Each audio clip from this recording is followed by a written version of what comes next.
Hello दोस्तों, आप लोगों के लिए मजबूरन एक ऐसा गाना लाना पड़ा है जो कि दोस्तों आप लोग भी नहीं सोच सकते हैं। तो चलिए दोस्तों, गाना सुनने से पहले अगर आप अभी तक हमारे चैनल मुकेश मुश्किला ब्लॉग को सब्सक्राइब नहीं किए हैं तो जल्द से जल्द हमारे चैनल को सब्सक्राइब कर दें और साथ में बेल आइकन दबा दें।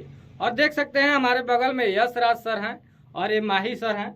इन्हीं का दोस्तों गाना है, माही सर का, जो कि दोस्तों बहुत ही लाजवाब गाना है। तो दोस्तों आप लोग सुनकर कमेंट बॉक्स में बताइएगा कि गाना कैसा है। उससे पहले दोस्तों हम आप लोग को गाना सुनाते हैं। और दोस्तों गाना फुल सुनना चाहते हैं तो दोस्तों माही फिल्म प्रोडक्शन सर्च कर लीजिएगा, वहाँ पे आप लोग को गाना मिल जाएगा। दोस्तों आप लोग के लिए हम जानकारी के लिए ब्लॉग बना रहे हैं ताकि दोस्तों आप लोग को ये गाना आप तक पहुँच सके। तो चलिए सर, थोड़ा गाना बजाइए। आप ही लगाए हैं? यस सर। कैसा गाना है? बहुत बेहतर गाना है। सामाजिक, जैसे समाज में आजकल जो चीजें चल रही हैं उसी के ऊपर तो हम लोग मजबूरन गाए हैं। अब क्या कीजिएगा, यही तो चल रहा है। तो चलिए दोस्तों वीडियो में बने रहिए। वीडियो आप लोग को हम दिखा रहे हैं, आप लोग गाना सुनिए।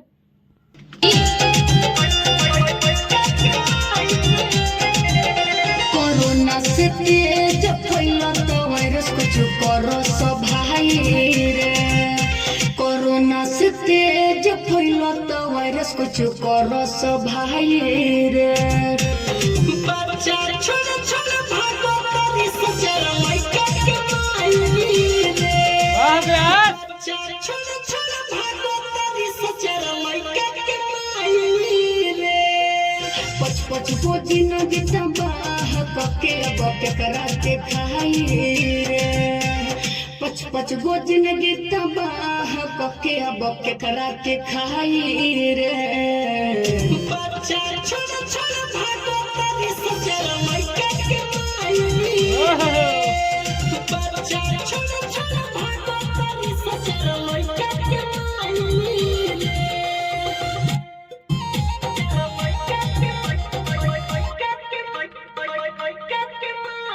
Presented by Mahi Films Production.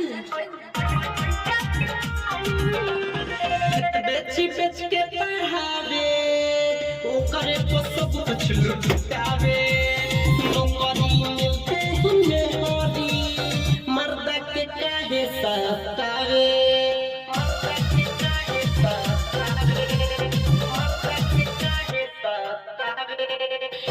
बेची बेच के पढ़ावे, ओकरे को सब कुछ लुटावे। नौकरी मिलते हुए होरी, मर्द के काहे सतावे। मर्द के काहे सतावे। घर के लक्ष्मी भैली कुलक्ष्मी विश्वास नया है रे। घर के लक्ष्मी भैली कुलक्ष्मी विश्वास नया है रे। बच्चा छोड़ छोड़ भागो तेरी सचर लइका के माई रे। बच्चा छोड़ छोड़ भागो तेरी सचर लइका के माई रे।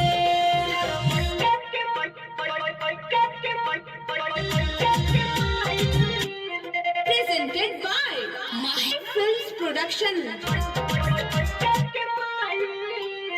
ओहे मुकेश मुश्किला, सोचलस ना लइकन के बारे में। धोखा देके उ तो घूमे, माही राजा सब कार्य में। माही राजा सब कार्य में। माही राजा सब कार्य में। ओहे मुकेश मुश्किला, सोचलस ना लइकन के बारे में। धोखा देके उ तो घूमे, माही राजा सब कार्य में। माही राजा सब कार्य में। पूजा के यह सब सुन के छुट्टल पढ़ाई रे। पूजा के यह सब सुन के छुट्टल पढ़ाई रे। बच्चा छोड़ छोड़ भागो तेरी सचर लइका के माई रे। बच्चा छोड़ छोड़ भागो तेरी सचर लइका के माई रे। माही रिकॉर्डिंग स्टूडियो जगदीशपुर। दोस्तों गाना सुनकर आप लोग को लग ही गया होगा कि गाना कैसा है। दोस्तों आप लोग अपने नजरिया से कैसे सोचते हैं और ये गाना कैसा है कमेंट बॉक्स में जरूर बताइएगा। अगर दोस्तों अच्छा लगे तो ज्यादा से ज्यादा शेयर भी कीजिएगा। देखिए दोस्तों, ये गाना मुकेश जी का ही लिखा हुआ है। बहुत अच्छा गाना लिखते भी है और बहुत बेटर गाते भी है। उनमें बहुत सारा कला है। और क्या कहे, ये जो गाना है हम लोग ऐसा गाना नहीं चाहते हैं, लेकिन हम लोग के समाज में ऐसा हो रहा है जो कि मैटर वायरल हो जाता है, इसीलिए हम लोग को मजबूरन गाना पड़ता है, इसीलिए गाए हैं लोग। तो लाइक कमेंट करके बताइए कैसा लगा, और ताकि हम लोग अच्छा से अच्छा आप लोग के सामने लाएं। और मुकेश जी तो चलिए दोस्तों फिर मिलते हैं नेक्स्ट वीडियो में।